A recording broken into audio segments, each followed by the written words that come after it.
Now that we've defined the traditional warm-up, we want to redefine that warm-up through a term that we call movement preparation. The reason we want to redefine the warm-up is because of the central pieces that we're missing in the traditional definition, where by introducing those aspects that we're missing, we can redefine it to be a more robust definition that we're going to call movement preparation. When we look at redefining the warm-up, there's a couple factors we want to look at. Number one, warm-up specifically emphasizes the role of heating up the body and the muscles prior to training. As we discussed in the previous section, we know within the context of a proper warm-up, so many other things need to happen. Therefore, just intuitively, the term does not truly capture everything that should happen within the context of that session. Number two, this term does not adequately capture what needs to happen prior to training and competition. Again, as we discussed, is it just about warming up the system, or does there need to be more? We know that there needs to be specific activation, refinement of upcoming motor skills, and those things oftentimes need to be specific. So again, we need a definition that captures that. Therefore, we propose a more robust term, movement preparation, which has been proposed now as an alternative term for warm-up. And intuitively now, think of what that term is, movement preparation.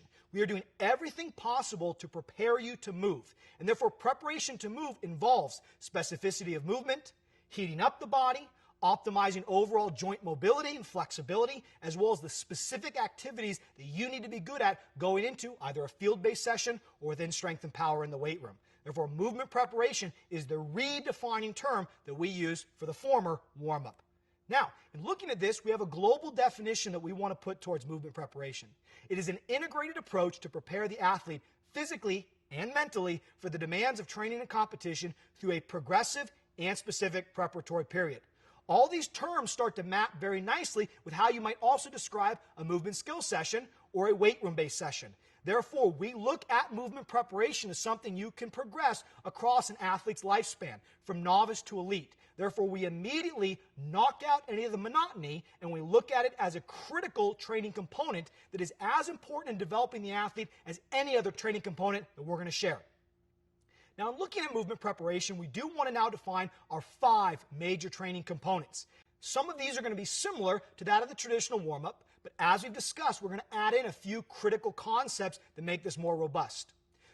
The first thing that every athlete or client is going to do is go through some level of general movement. That can be your typical calisthenics, that can be jogging, that could be the use of a bike, it could be something as simple as going for a swim. Whatever the context of your upcoming training session is, you want to go through some kind of light aerobic activity, again, to increase the overall core temperature of the system, making it more ready to handle the mobility and high-speed movements to come. From there, the first component is what we're going to call hip activation. These are your general activation activities. Recall back to pillar preparation: massage, stretch, activate. The body now is in a ready state to start to move a little bit faster. Now we want to get that individual on their feet, utilizing mini bands around the knees and or the ankles. In doing so, it requires a strong pillar to be an anchor by which the legs can pull. And we can utilize these movements in a linear, lateral, or rotational fashion, all the while not fatiguing but activating the entire integrated system. Once we've gone through that activation, we've created stability, global stability. Now we want to start to add a bit more robust dynamic movement. Hence the reason we introduced dynamic stretching. Within the context of dynamic stretching, you can think of it 2 ways. First, it's just movement. We're going to be going through lunging patterns and squatting pattern and hinging patterns, single leg and double leg. So fundamentally, we're still refining upcoming motor skills. At the same time, we are maximizing the physiological ranges within the context of each of those movement patterns based on the individual's capacities. Therefore, we're still optimizing the mobility and the range of motion within a joint and around a joint. But with that said, are we trying to maximize new levels of flexibility? Are we trying to develop higher levels of flexibility? And the answer is no. We're trying to prime the motor system. We're not trying to increase overall flexibility. Whereby if I was to try to increase flexibility within the context of that session, I'm actually going to dampen my nervous system, potentially putting me at a higher risk for injury, but definitely decreasing performance. Even like static stretching, if I do dynamic stretching too much or through too large a ranges of motion, I can have a potentially negative effect. So think priming the motor system. We're not trying to develop new levels of flexibility within the context of movement prep. Reserve that for your regeneration sessions. From there, then, we want to speed it up a little bit and make it a bit more specific from an activation standpoint, and that's where we're going to go through movement integration. This is really where we bring to life the practice and refinement of upcoming motor skills. We're going to do linear, lateral, and rotational patterns, joint-specific, velocity, and force-specific, as we'll soon see. And the final piece is what we typically call neural activation or rapid response.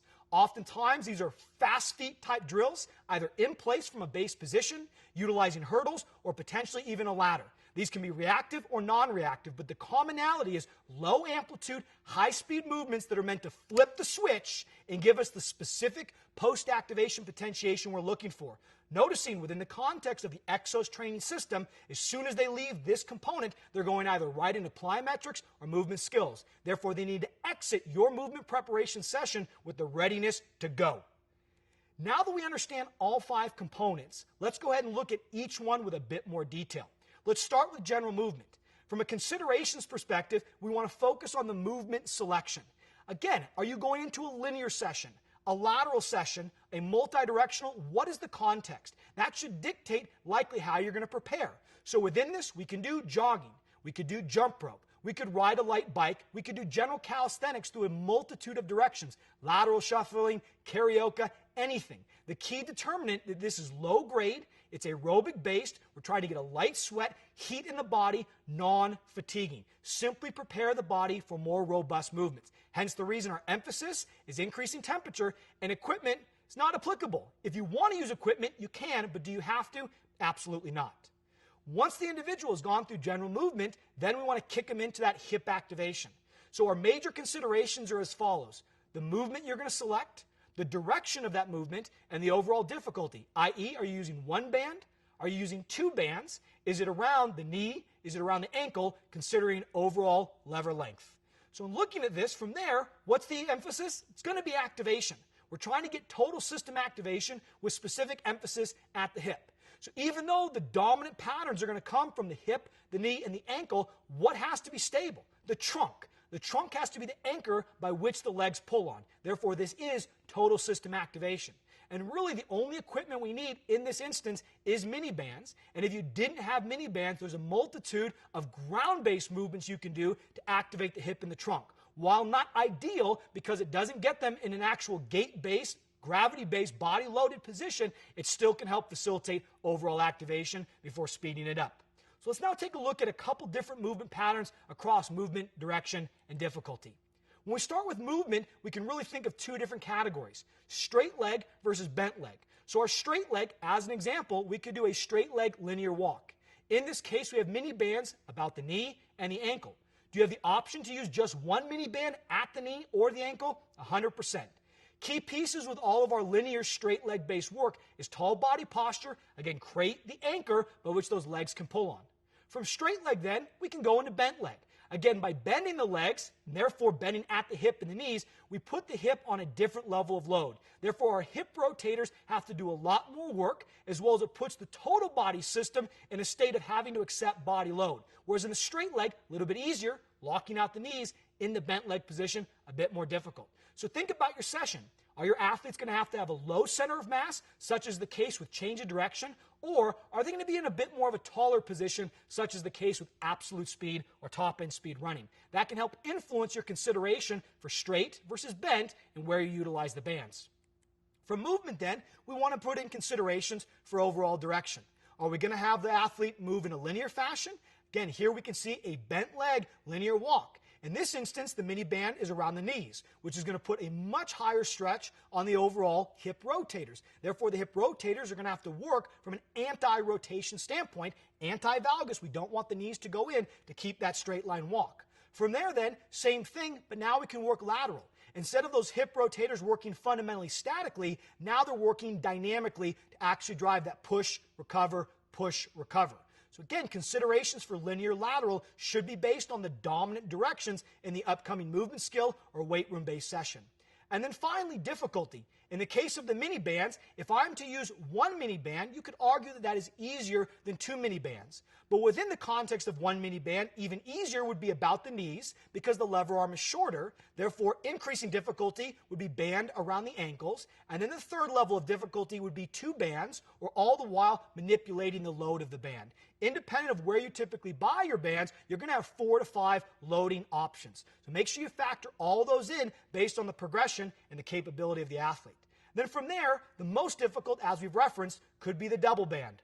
The double band now has the greatest load on the system, and what's great about it is whether it's straight leg or bent leg, you get proper activation all the way up the chain. So inevitably, using both bands can be great for your stronger athletes. But remember, this session is meant to activate. It's not meant to be strength and power or overly fatiguing. Therefore, if you have such a heavy band or you're doing such a volume where the athlete walks out of that fatigue, again, we could be putting them in a position for lower performance and increased risk of injury. So make sure you factor that in with weight of the band, how many bands, and the placement of the band from a difficulty standpoint. Let's now go into our third component, which is what we call our dynamic stretching. Again, considerations are going to be similar to the hip activation in that we want to consider the movement, the direction, and the difficulty. Emphasis in this case is both mobility, about the joints, as well as overall activation. At the end of the day, these are just movements that we want to prepare the athlete to go through in a more complex fashion in upcoming components. Then finally, equipment-wise, you really should not need anything. Therefore, it's not applicable. So when we look at dynamic stretching, let's start with the movements. And we can specifically now zone in on the shoulder, especially if you're preparing to go into a weight room-based session or something dominated in an upper body type activity, let's say tennis, baseball, or other kind of racket sports. We want to make sure we adequately prepare the shoulders. So we can utilize things like our standing T's, our standing W's, Y's, and L's. In this case, with the standing T, we see a hip hinge position. Therefore, the muscle groups are having to work against gravity. All the while, thumbs are going to the sky. Maximizing that T position not only activates the posterior shoulder as well as the scapular thoracic muscle groups, but also maximizes the stretch through the pecs, specifically the pec minor. Therefore, there's always a certain level of activation facilitating that range of motion that we're looking for. From there, then, we can go into something like a standing W. The standing W gets the same facilitation of those posterior muscle groups behind the shoulder and around the scapula, but also starts to generate some of that critical joint rotation within that glenohumeral joint, which is very important, especially for athletes who need to do overhead sports, any kind of shoulder dominant sport, but also think of the importance for running. If I'm doing a lot of high-speed sprinting and I don't have good external rotation about my shoulder, I'm not going to be able to keep that linear fashion with my arms that is critical. Therefore, select your overall upper body stretches, dynamic stretches, based on upcoming motor activities as well as sports specificity when indicated. From shoulder, we can then look importantly at the hip and the ankle. Typically at the hip and the ankle, we want to work 360 degrees. So flexion, extension, abduction, adduction, internal, and external rotation. And again, based on time limitations, you will select those movement patterns based on the most important upcoming motor skills that you need the athlete or client to perform. So in this case, we could work on a backward lunge as an example, working on overall hip extension, driving that hip flexor stretch. Critical during all of these that we utilize what we call an active isolated stretch, whereby in this case, athlete steps back into that lunge. They're actually going to fire their glute as hard as they can. By firing that glute, we know from Sherrington's law, we get reciprocal inhibition. So if that glute fires, that hip flexor has to relax just a bit. All the while, we facilitate greater length in the context of this movement by reaching to the sky and then slightly leaning towards that front leg. So in every single one of these, where possible, we want to facilitate that reciprocal inhibition that, again, we call active isolated stretching, originally put forth by Aaron Mattis. From a backward lunge, and therefore a hip flexor stretch, we inevitably can work on the posterior side, maximizing hip hinge, closed chain hip flexion, but in this case, we're getting an overall hamstring stretch. Critical factors in this movement: head to heel, strong as steel. We have a slight bend in that bottom knee so we can get more hip flexion. Therefore, it's not only a hamstring stretch, but also potentially can get into more of a glute stretch. All the while, this is critical to teach those closed chain flexion patterns symmetrically, left leg and right leg, that we know we need across all movement skill patterns. So again, make sure you select your direction and your movements based on upcoming movement skill patterns that are important. From there then, in line with that, we need to consider direction. Am I having the athlete prepare for linear activities or multidirectional activities? And within those multidirectional activities, is my emphasis lateral or more rotational, such as the case in a crossover? All those things should be considerations when you're selecting your dynamic stretches. So in this case, a knee hug is a great example for something we might need to do for a linear day. And what does that look like intuitively? It looks like sprinting, specifically that acceleration phase. So as you might imagine, anytime we work on linear acceleration, we're doing some kind of knee hug within the context of our dynamic stretching within movement preparation. From there, we can do a walking quad stretch. Same thing. Look at the sport, look at the upcoming movement skills. Which of these need incredible flexibility or extensibility within the quadriceps, and also which ones need more knee flexion?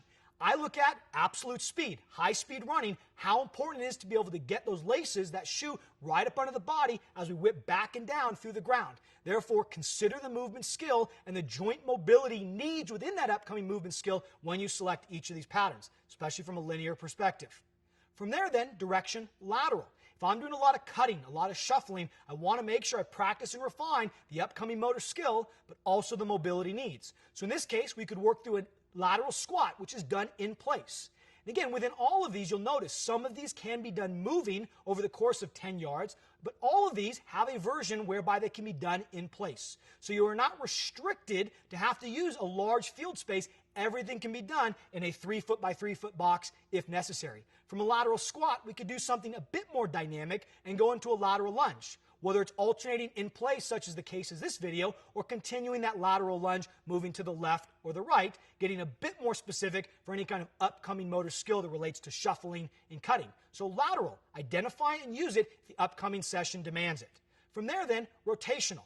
And when we talk about rotational, it's not only the movement being rotational, but also the mobility demands that allow rotation to occur. Therefore, something like a single leg squat to a leg cradle, we can see in this case, try to get the shin parallel to the shoulders, increasing the rotational qualities of the hip, helps with things like open step, drop step, and crossover. All movement skills we'll discuss in our multi-directional sessions. From there then, we could go into a drop lunge. Drop lunge, again, starts to load us in the same manner that a crossover would on the field. Look at the amount of rotation and adduction as well as abduction we're getting on both of those legs. In doing so, the ability to step back a foot, over a foot, square the hips up, and drop down, loading similar to a front squat, allows closed chain mobility to be developed in the hips. While this is a difficult movement pattern, it is a highly effective one for on-field movement skills, especially the crossover. From direction, we can consider difficulty, but at the level of difficulty, reflect back to all the different movement patterns we've already shown. Difficulty in this case is often going from stable to less stable environments. Therefore, two-leg positions, such as the case in squatting patterns and split squat type patterns, that would be a stable condition, therefore easier.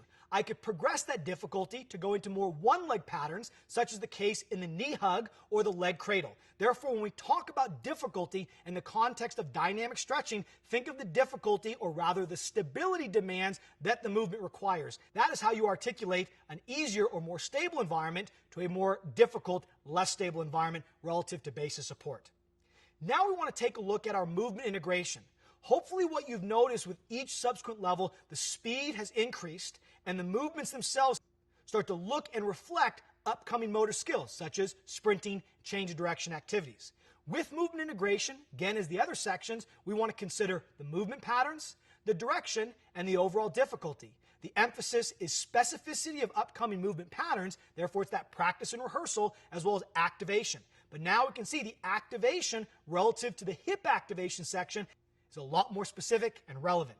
From an equipment perspective, we do not need any equipment. But as we'll discuss in our movement skill presentations, we can add things like a weight vest, a med ball overhead, or a dowel on the shoulders to manipulate some of these movements for the specific purpose of motor skill development for sprinting and change of direction. That'll get discussed in later presentations. So with movement integration, let's start by looking at the movement itself. We typically think of the movements categorized as either a march or a skip. With the march, what do you notice? We call this the pillar march because from head to heel, strong as steel. We want you nice and stacked, ready to attack. Nothing's getting short, pushing to the sky, belt buckle forward. In these positions, arms and legs are synchronized together, but most importantly, it's a single firm contact into the ground. Notice the athlete hits off the ground versus into the ground. We don't want them to make a loud dampening noise. We want that ground actually to push back into them. So don't push into the ground, push off the ground is the cue oftentimes we give the athlete or the client. Once they have that sense, then it is easier to go into a skip. From a skip perspective, instead of a single contact, what do you notice? It is now a double contact. Therefore, we start to get some vertical amplitude. We have to be faster into the ground and generate more force relative to body weight. So skipping starts to generate the rhythm and the reactive qualities we need for all movement skill patterns. From movement, then, we can consider the direction, again, based on the upcoming motor skills. So direction can be a linear march, so same marching pattern, but now taken in a linear fashion, or we could take that march lateral. Consider the lateral march would be better for a day that needs shuffle and cutting, whereas a linear march would be significantly better for any day that needs acceleration or potentially absolute speed. The pattern itself is similar though. Tall pillar position, knees are coming up to about 80 to 90 degrees of hip flexion, everything's locked in. The only difference is in linear, we're driving extension, in lateral, we're driving slight abduction. But both legs stay relatively under the body, not reaching in one direction over the other. Similar to the dynamic stretching, think of difficulty relative to the actual progression. So we know marching is easier than skipping, and many of the different skipping patterns we're going to show within the context of this practical get more difficult. And typically, increasing difficulty relates to the magnitude of coordination it takes in the air and how much rhythm it takes from the athlete. Especially speeding up or slowing down rhythm is typically where difficulty comes in. Therefore, think of your progression within the context of movement integration as the major category by which difficulty is brought to life. And then our final section is neural activation. We like to call this flipping the switch, making sure the body is completely ready to go. And if we can get some kind of specific post-activation potentiation out of this for plyos or movement skills, that's exactly our end goal. So considerations are movement, direction, and difficulty, similar to our other three sections.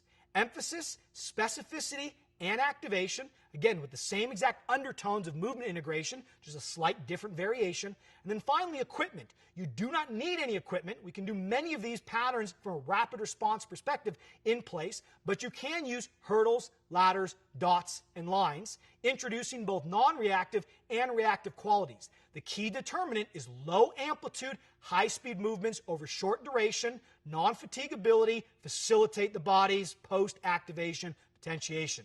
So let's start by looking at direction of movement. Movements typically can be done in a linear or lateral fashion, similar to how we discussed movement integration. So linear, in this case, we have a 2-inch run. The 2-inch run can be done in place or it can be done in a linear fashion. Again, what do you notice? Literally, those legs are moving as fast as they can, slow arms or no arms, simply because the arms aren't trying to compete with the actual leg action. We like to call this duck on water. Those legs on a duck are moving incredibly fast, but what does the actual duck look like on the water? Moving nice and slow. So controlled from head to hip, violent, explosive, low amplitude, high-speed leg action. From linear, then, we can go into lateral from a direction perspective. In this case, we have a lateral pogo. Again, what do you notice about it? Stable base position, not a ton of lateral movement, low amplitude, high speed. Hence the reason, as our volume will show, these are typically only done for 5 to 10 seconds at the absolute most. Therefore, we want to facilitate and activate without fatiguing. From direction, then, we can look at things like difficulty in this case. And oftentimes, difficulty is based on the individual, but always by increasing a new implement, in this case a hurdle, that makes the activity a bit more difficult. Again, we can also utilize a ladder to facilitate this portion of movement preparation. So in this case, we might have a 3-hurdle to stability type movement pattern, where the athlete is moving as fast as they can and then locking it in on the end of those 3 hurdles. Think of the movement here. It's still high speed, low amplitude, and we're not doing it for very long. So facilitate, activate without fatiguing. Then finally, we could get into a 3-hurdle continuous. Again, significantly more difficult because now they have to continue that pattern left and right. But these activities become much more interesting for the athlete and the client relative to doing the same exact movement preparation every day. And then within just the context of 3-hurdle, imagine how many different variations you can do. Said otherwise, the agility ladder obviously provides equal amount of opportunities. Hence the reason both of these tools are recommended as a part of neural activation, because that variation can be used very purposely and be specific for the upcoming movement skill or weight room-based session. Now that we understand all the different components, general movement, heat them up. Hip activation, simple activation of the hip, trunk, total body integration. Dynamic stretching for the purposes of both mobility, start to practice and refine upcoming motor skills, nice and slow and simple. From there, speed it up. Movement integration, specific and activate the motor system. And then finally, neural activation, also known as rapid response. Make sure we flip the switch, trying to get some level of post-activation potentiation before upcoming plyos and movement skills. Quick little check for learning now. List all 5 of the components of movement preparation. Also, list the 3 programming considerations for exercise selection within the components of movement preparation.